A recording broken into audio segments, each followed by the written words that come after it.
Witness me, Smegma Crazies, and welcome back to Mad Max. It's time to take out our last large camp in Gutgash's territory, and then we're actually going to make some story progress. How about that? When's the last time I did that? It's been a while.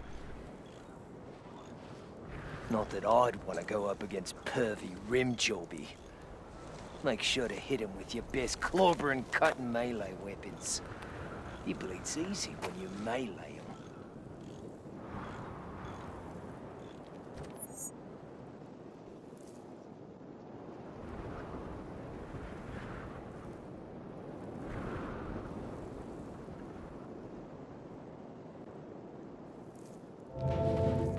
So, despite what you may immediately imply from the name Rim Jobbie, it's not what you think it is.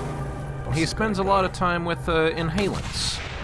So he has a distinct chrome-looking pattern around his mouth. You know, kind of like when the war boys in Fury Road would spray themselves with the chrome paint and then yell "Witness me" with their shiny and chrome teeth. Yeah. Same concept, but apparently this guy does it a whole lot more. So I know what you're thinking, you perverts. It's not that kind of Rim Jobbie. Sometimes things can be innocent in the apocalypse.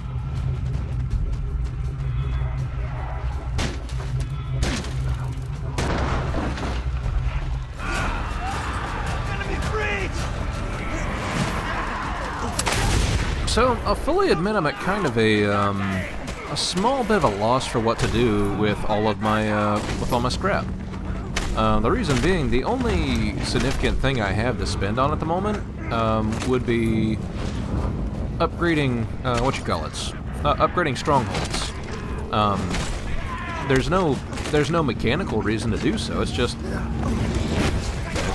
If you have too much scrap, you can just donate some scrap to whatever stronghold you're close by to, and they'll gladly take it.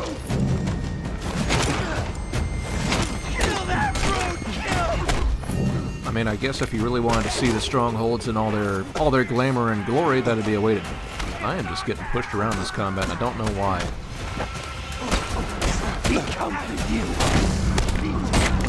But yeah. There's no mechanical reason to excuse me, to finish out the strongholds. It's just if you want to see them in all their glory, I guess you can do that. I mean, there's challenges attached to doing so, but I mean, most of the time you've got better things to spend your scrap on. In this case, well, when we do get the V8, well, V8s are expensive. V8s are really expensive. Like, I think the final upgrade for the V8 is something like 6,400 scrap, which is a lot of scrap. And that's not even counting all the ones that you have to make to upgrade to even get to the final upgrade. But there's a lot of upgrades that are still locked behind, Pink Eye's territory. A lot of those are stuff like your, what do you call it? Your suspension upgrades, slightly better wheels, exhaust, things like that. So there's still progress to be made. There's still some things to spend scrap on, but I don't know if I can spend that much. So who knows? I may hit the point where I decide, you know, out of nothing else to do with the scrap to spend it, but we'll see. In the meantime, I'm still going to keep collecting it, because, I mean, even if I'm not using it, I can put it better use than everybody else. It's the importance of being the Wasteland's first scrap billionaire.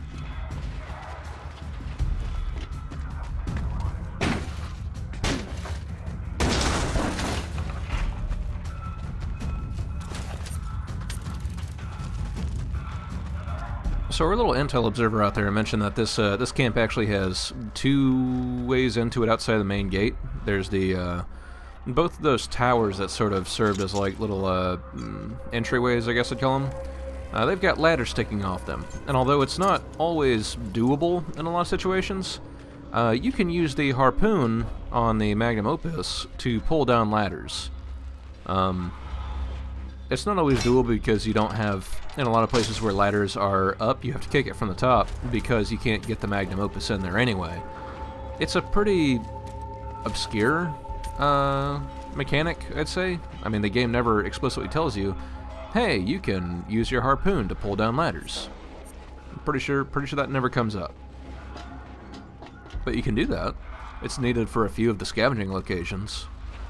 But yeah. Otherwise, I'll fully admit this this camp's not too interesting. It doesn't really have anything mechanical to it. Though Jobbie's a cool guy.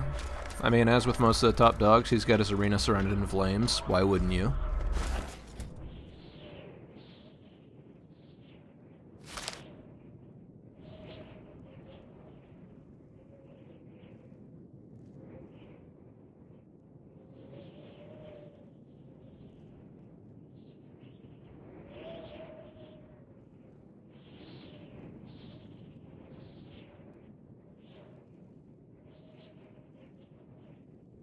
Safety is such a relative term. Does it even exist now? Yeah, I'm not sure.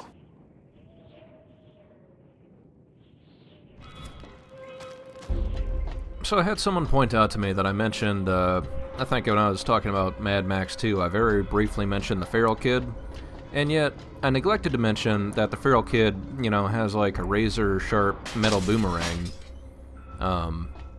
which is what was used to kill the Golden Youth, which was Wes's lover. So, you know, shame on me. I didn't fully recap the movie that I didn't intend to recap. If you were gonna pick one Mad Max movie to see, I would recommend Fury Road. Not least of all because Fury Road is, like, I think the best one. But the previous Mad Max movies have the unfortunate stain of being associated with Mel Gibson. But if you had to pick two, and you were willing to look past that, Mad Max 2, also good. It's kind of like not liking Mission Impossible because Tom Cruise is a mess. Understandable, but, I mean, I've only seen the first one, but it's pretty good.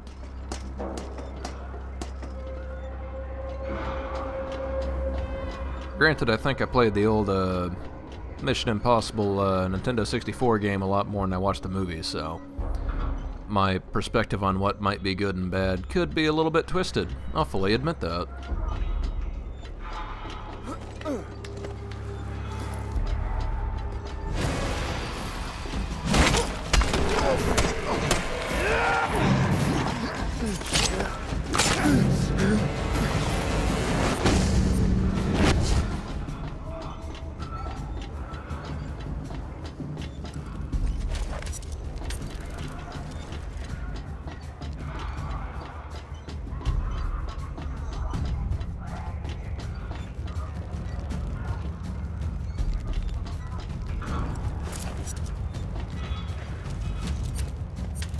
So yeah, normally the way you would reach down to those little towers is by using the zipline up here, which I'll be using shortly.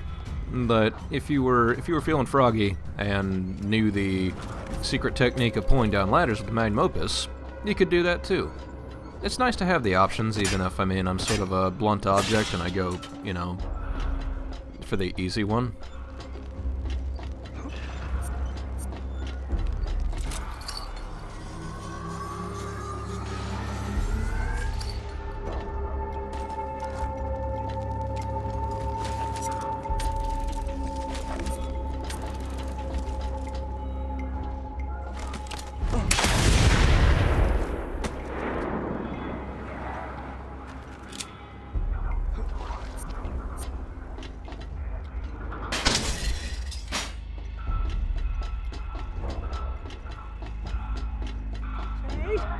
We must get on with our sacred mission.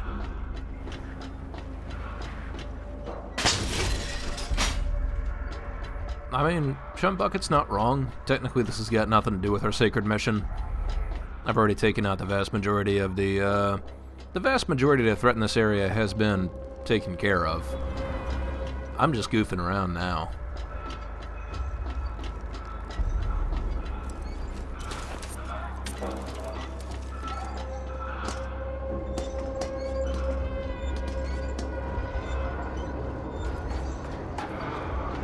No!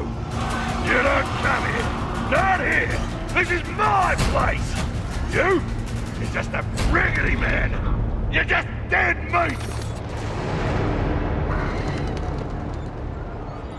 I can barely wait to sink my hands into your gullet!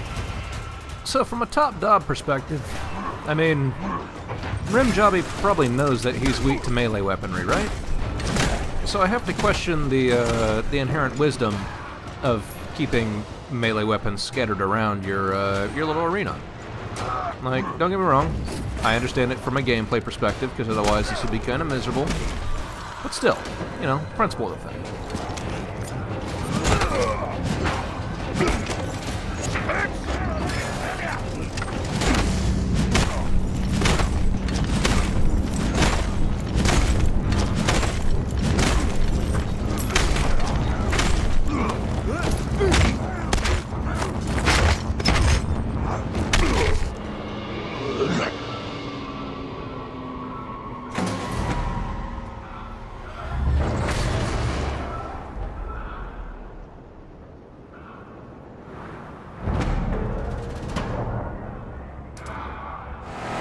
As always, when it comes to top dogs, if you have an easy way of taking advantage of their weakness, then, well, they're pretty easy fights.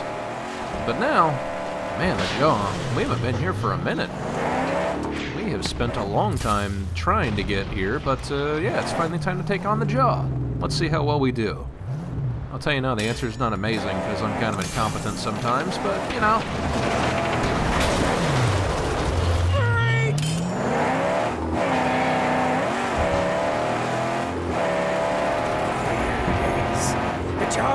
And its blood-soaked fangs. Every time I see it, my gut goes shrivel with fear. Thundersticks are coming! So the goal here is to... excuse me. The goal here is to take out the defenses around the area, which does include a whole lot of these enemy vehicles, which I'm not doing a very good job of taking out. And the other part of which is take out these thunderstick launchers, because, well, presumably, we will not be the only ones who are coming through the Jaw in the future. And the real problem is this hammerhead right here is just wrecking my day. Yeah, those hammerhead vehicles, they do come with boost installed, and as you may have noticed, their grills are a bit tougher than my grill is. It's one of those problems you run into when you decide to play a how do I phrase it? A non-specified vehicle? A non-specialized vehicle? Yeah, that one.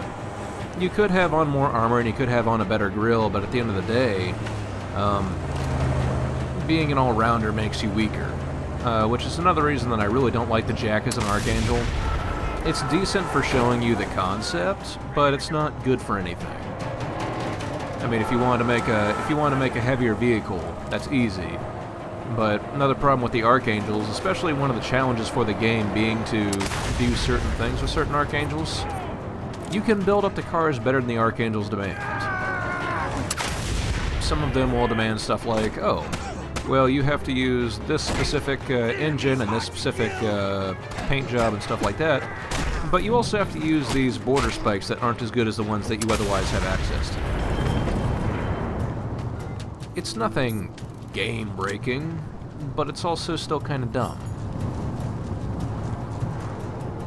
I mean, if I've got better options and it's not specifically required for the vehicle, then why not just let me use it?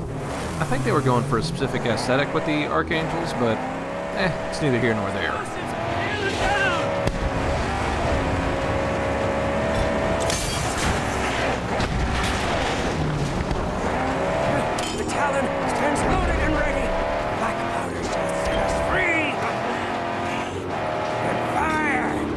So as we've been told a few times, the weakness of the Jaw is the hinges. So as long as we can take those out, we'll be good to go.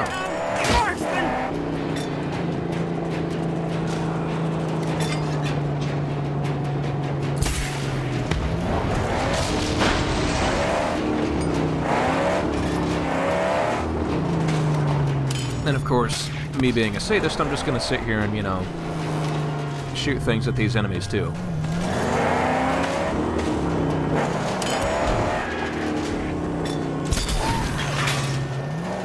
Because when it comes down to it, Mad Max is not necessarily about using your fisticuffs on enemies. I'm bigger than them, I can do more damage.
This woman called Pinkard.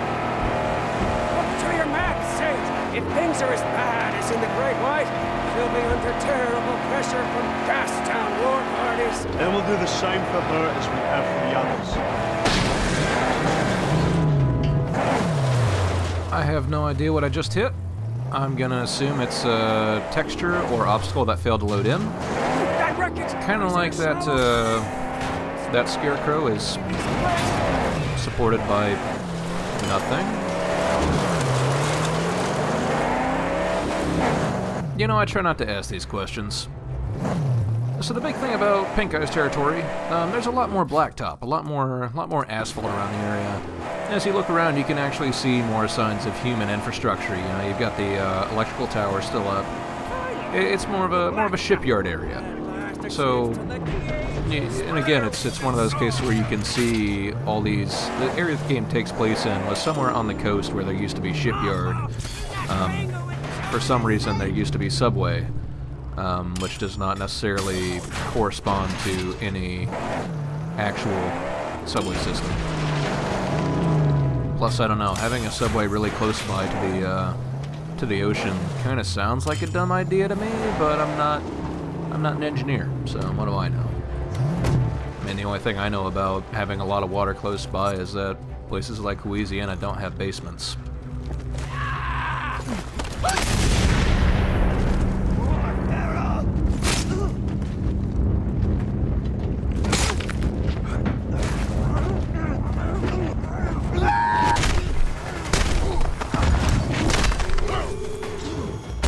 Don't ask me what I was doing there. I'm gonna assume it was temporary insanity.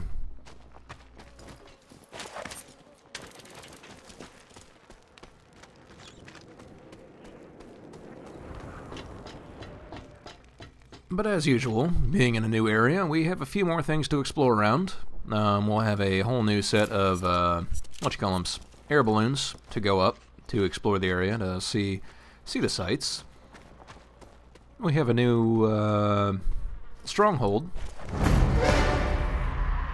Nice piece. Oh yeah, we have a new stronghold we can start upgrading, so there's going to be probably more camping to be taken care of. Little things like that. Plus, I still need to sweep back through and finish off the areas in Gutgash's territory that I didn't fully loot the last time, so there's things to do. History relics to pick up. People to beat up, you know, the usual.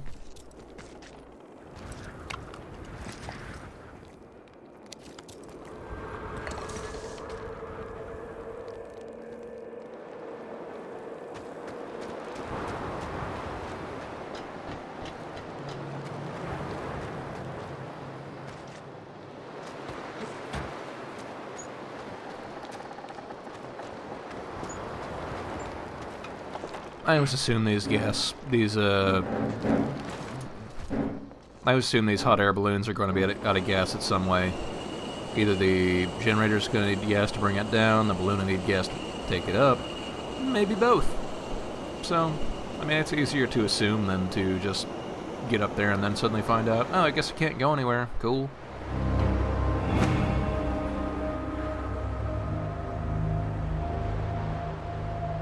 Pink Eye's tower. Slow in one piece.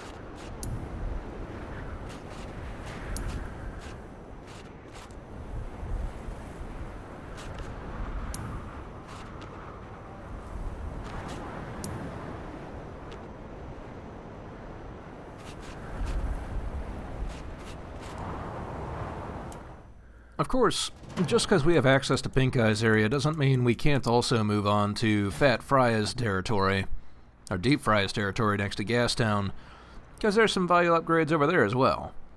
But still, we have a whole lot of new area to explore, so it feels like it'd be a shame not to.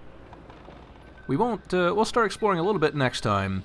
Mostly we're going to help out Pink Eye, because, you know, we should introduce ourselves. But, until then, stay thirsty.